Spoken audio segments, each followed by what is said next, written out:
Improving your running technique to increase your speed and decrease your running times is something that you want and I want as well. And when it comes to running technique, it's often very difficult to know what do you need to change. And often you get thrown a load of different views, perspectives, and when you try and improve it, it just becomes very confusing. Now, we've spoke about before focusing on a couple of simple things when the foot strikes the floor that we see common errors in with triathletes. Today, we're actually going to focus on what happens once the foot has struck the floor and is producing force down into the floor, just to give you one or two very simple cues to work on so you can start to benefit.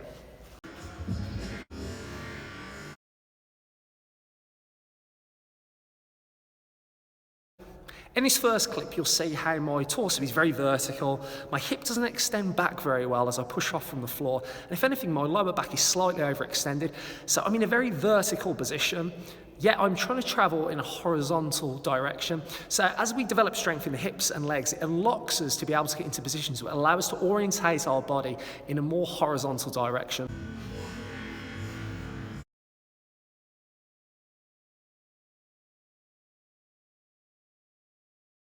See, my body's actually angled in the direction that I'm running. I'm not upright, I'm leaning forward slightly. Consequently, my hip extends better, so I get a better push off. And actually, if you look at my other leg, going into the next stride on the other leg, the timing of that leg's slightly different.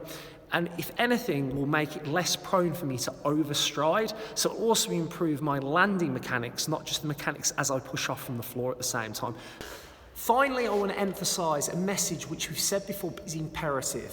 To really be able to make these differences in position, it's important that you develop your hip and your leg strength. The reason why you can't get into these positions often when you run is because you haven't got the strength there in the first place. So obviously your body tries to find another way of being able to adjust your running mechanics to suit where your strength lies. So if you want to be able to orientate that body in a better direction, be able to have that foot strike in that better position, increasing hip and leg strength is absolutely pivotal.